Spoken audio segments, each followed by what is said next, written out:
Undercover Carson, secret agent. Operation Death Ray, assignment in Rio.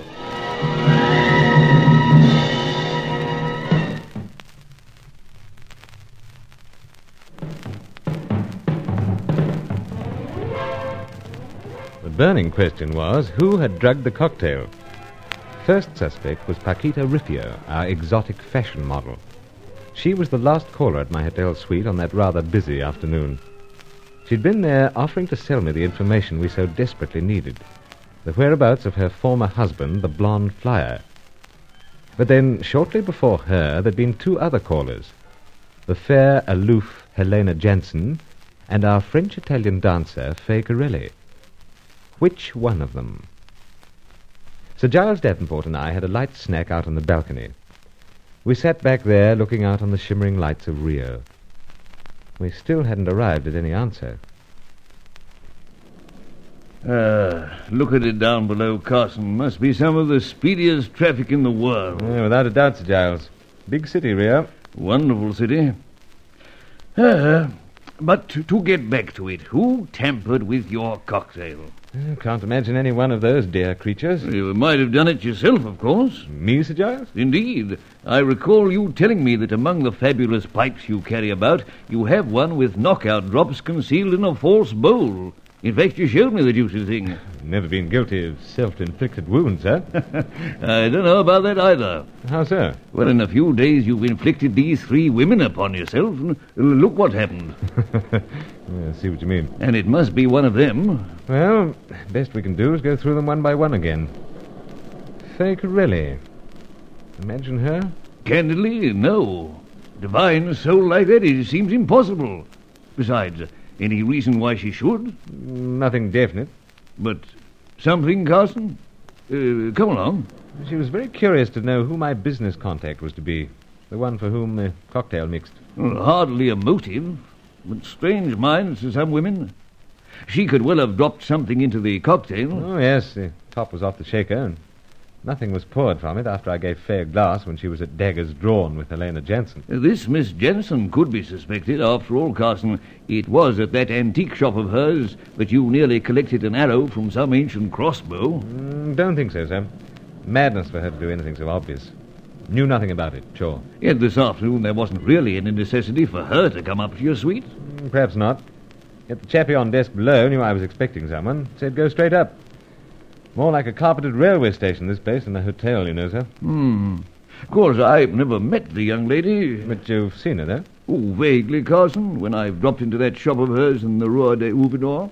Had no special reason to study her. Striking, you know. Oh, indeed. One wonders what she might really be like under that brittle surface. Howsoever... That brings us back to the senorita. So, the soulful Paquita. Wasn't able to set eyes on her either, Carson. But listening from the bedroom, she sounded interesting enough, old man. Acted that way, too, sir. But she'd just told me her life story. Explained in a reasonable way why she'd decided to sell the dope on her former husband's whereabouts.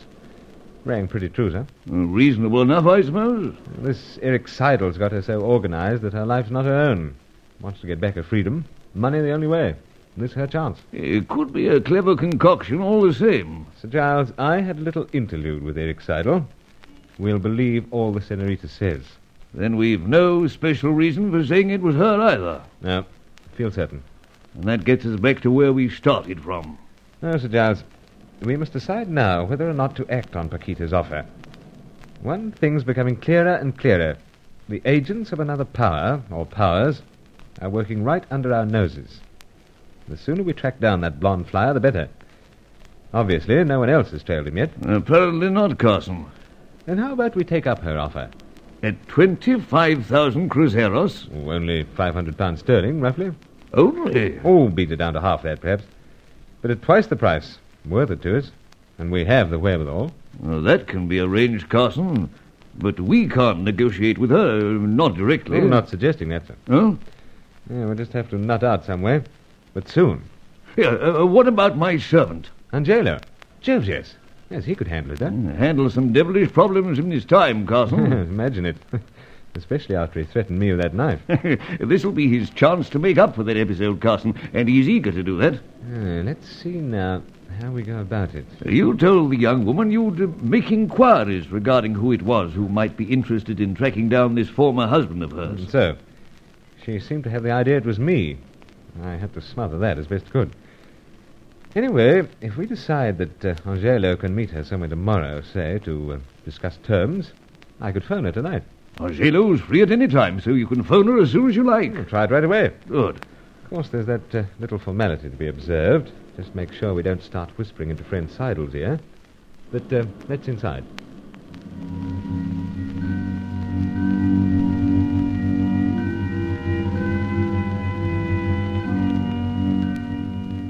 Wasn't without its perils, this move, however carefully we handled it.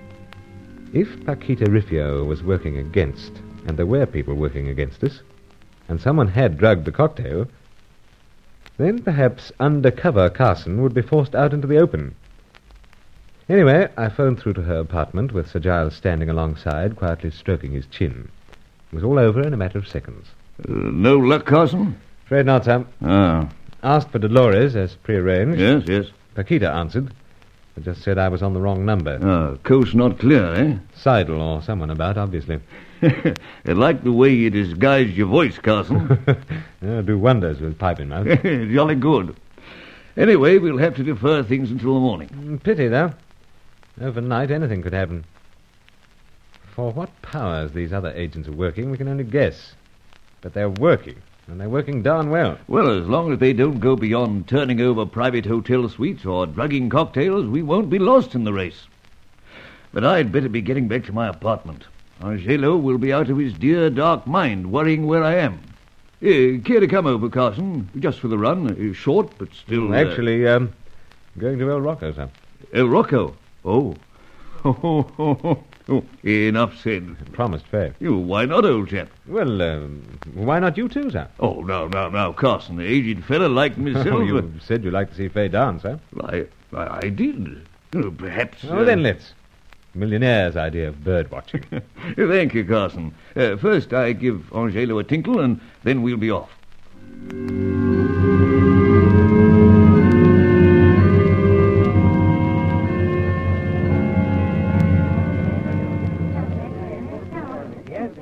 How much water with the scotch, Sir Giles? About halfway up, old chap. That'll do fine. I suppose it is safe to drink this. Imagine so, sir. Hate to doze off now that we are finally down here with Mademoiselle Corelli about to perform. Here's the best. Cheers. Cheers.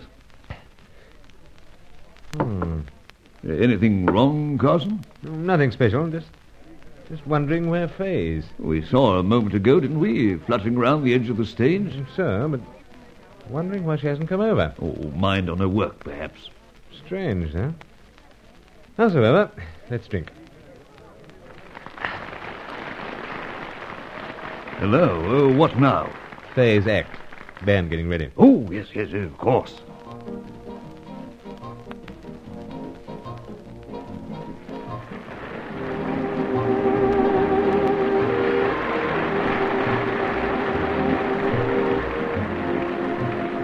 Ah, Carson, here she is now.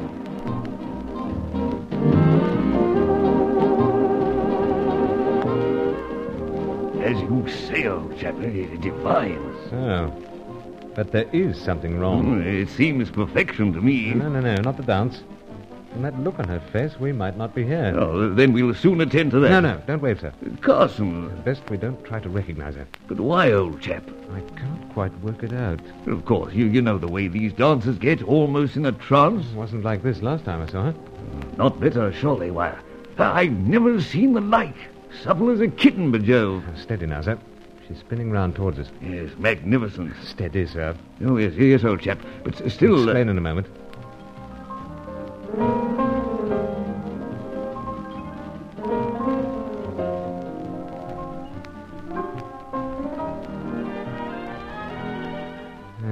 I knew she was up to something. Carson... You probably didn't notice it, Sir Giles, but when she did that backflip business, Yes. she tossed something under the drapes of the cloth on the table. But don't look down. Well, naturally not. I'm just edging it over with my foot. almost alongside chair leg.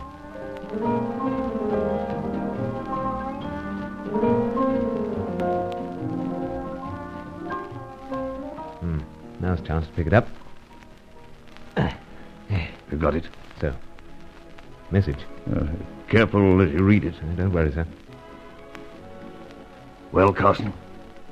We've got to get out of here, Sir Giles.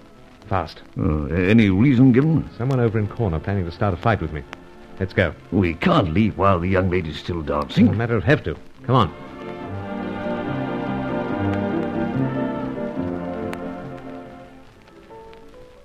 Tragedy to have to depart in the middle of that dancing routine. But when a message like that slipped you, always wisest to make the graceful exit if you value your good looks. Reached the dark, narrow side street outside as the second part of Faye's act came to an end. Well, what now, Carson? Best we get out into a main street and hail a taxi. We owe both apologies and thanks to the young lady. Later sometime. Let's go. Carson, who would be wanting to start a fight, I wonder? No idea, but when one in the offing in place like that, sooner out the better. What now? Why stop? Moving shadows, Sir Giles. Oh, I see. Closing in. Friends of the party inside, no doubt. Makes it awkward, don't you think? Very awkward. Looks like a fight in the offing after all.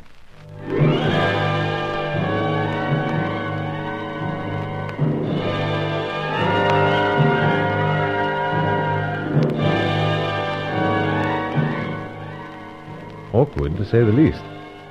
Faye Corelli apparently hadn't known about the reinforcements outside. 1, 2, 3 shadows closing in. Looked like a rather one-sided skirmish coming up in Operation Death Ray.